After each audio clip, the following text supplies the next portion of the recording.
नाज़रीन, ETV भारत की उर्दू नशरियात में आपका खैर मकदम है। इस वक्त हम मौजूद हैं दारुल हुकूमत दिल्ली में। हमारे साथ एक शख्स मौजूद हैं जो कश्मीर से पैदल चलकर दिल्ली तक पहुँचे हैं और वो एक मैसेज अपने साथ लेकर पहुँचे हैं। उनका मैसेज है ड्रग अब्यूज़ को लेकर, जो आवाम में जो जिस तरह के हालात बनते नज़र आ रहे हैं उसको देखते हुए उन्होंने ये सोचा और इस तरह का एक स्टेप लिया। हम इनसे जानेंगे, उज़ैर इनका नाम है, हम इनसे जानेंगे सर किस तरह का ये सफ़र रहा, कब शुरू किया था आपने और कब यहाँ पर मैंने 2 तारीख को ये सफ़र किया। गुलाम हसन ट्रैफ़िक साहब ने मेरा फ़्लैग ऑफ़ किया। उसने मुझे फ़्लैग ऑफ़ करते हुए ये भी पूछा था बेटा आराम से जाना वगैरह सब चीज़ें देख लेना।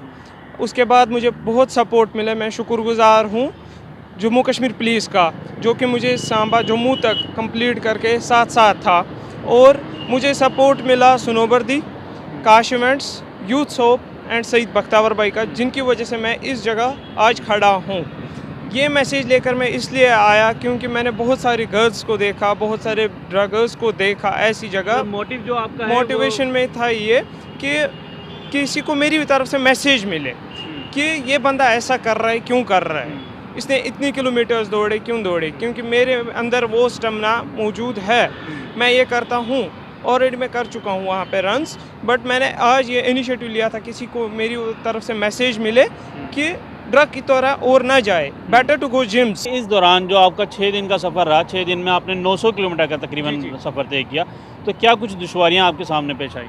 मेरी दुश्वारियाँ अम्बाला और कुरुक्षेत्र रोड में फ़ोन छीनने की कोशिश, बैग छीनने की कोशिश मेरे साथ हुई बहुत जगहों पे। सो मैं वहाँ स्टे नहीं कर पाया। मैंने खाली 2 जगह स्टे किया, बानीहल एंड बठिंडी में। वहाँ मेरे फ्रेंड्स थे, मैंने वहाँ स्टे किया। इस रोड पे मैं डर गया था थोड़ा, so I don't want to stay there. अच्छा, हुकूमत की तरफ से या किसी सरकारी एजेंसी की तरफ से कोई मदद आपको अब तक मिली? सॉरी, मुझे इस वजह से मैंने बहुत लेटर्स डाली थी, मतलब कहीं कहीं जगह पे जहाँ मुझे लगा ये हेल्प करेंगे, बट उन लोगों ने पीछा लिया फिर। But I appreciate, I supported team जो थी वो जम्मू कश्मीर पुलिस थी, मैं उनको सल्यूट करता हूँ। क्या कुछ लेकर अपने साथ निकले थे, जैसे कि आपके नज़र आ रहा है कि आप ये एक फ्लैग लेके आया था। जहाँ जहाँ मुझे पुलिस, SHOs, DSP ग्रीटिंग्स करते थे, वहाँ मैंने उनसे साइन करवाया कि ड्रग अब्यूज़ के ख़िलाफ़ मैं निकला हूँ और ये इंडियन रिकॉर्ड्स में आना चाहिए, क्योंकि मैं 6 दिन 900 किलोमीटर चला हूँ। अच्छा, उससे पहले भी आप रनर रहे हैं क्या, मैराथन वगैरह में शामिल हुए हैं? जी, मैं वहीं पे था, मतलब मैराथन करता था वहाँ पे। सोनमर्ग, गुलमर्ग एंड पहलगाम में मैंने किया है मैराथन, बट इतना दूर इस वक्त किसी ने नहीं वहाँ पे किया, ना कोई निकला है अभी तक। तो मतलब आप फर्स्ट हैं, इसलिए आपका नाम रिकॉर्ड में दर्ज होना चाहिए। हाँ, इसलिए मैंने ये रजिस्ट्रेशन की है इंडियन रिकॉर्ड्स में। सो होप सो इंशाल्लाह आए। तो क्या किस तरह का एक्सपीरियंस रहा पूरा, अगर टोटल हम बात करें 6 दिन में शेयर करना चाहिए? मुझे बहुत सारी यादें इसमें हैं, जैसे कि मेरे पैरों की वो निशानात, पैरों के बहुत सारे उचड़े हुए मुझे, मतलब कोई भी हेल्प करने नहीं आया। मैंने खुद ही मेडिसिन अपना लिया था साथ। उस टाइम मैंने वही मेडिसिन यूज़ किया। वहाँ पे मुझे माँ याद आई, मतलब कैसी माँ अपनी ख्याल रखती है अपने बच्चों का। वहाँ पे वो इंसिडेंट हुआ मेरे साथ। अच्छा, ये बताएं, तकरीबन 6 दिन के सफ़र में रोज़ाना आप 150 किलोमीटर चलते थे।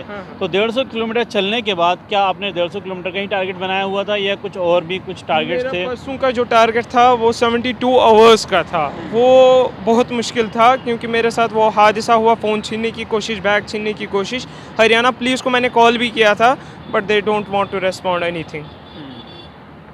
जब आप थकान से आप रुकते थे, आप स्टे करते थे, तो उस दौरान आप क्या महसूस करते थे, क्योंकि टांगों में इतनी ताकत नहीं रहती होगी कि आप उस तरह से? मैं अपना मेडिकल सिस्टम मेरे साथ था बैग में। मैं स्प्रे ज़्यादा यूज़ करता था टांगों में, और पेन के टाइम पे? हाँ, पेन के टाइम में ज़्यादा से ज़्यादा स्प्रे यूज़ करता था। मेडिसिन अगर भी लेता था भी, वो भी मैं विटामिन्स लेता था, ज़्यादा ये बकवास मेडिसिन नहीं लेता था। रास्ते में फूड्स वगैरह का किस तरह से अरेंजमेंट किया करते थे? एक्चुअली मैं क्या करता था, जब मैं शाम को पहुंचता था किसी जगह पे, मतलब कोई ढाबे पे या किसी जगह, मैं वहाँ पे थोड़ा सा खाना खा लेता था।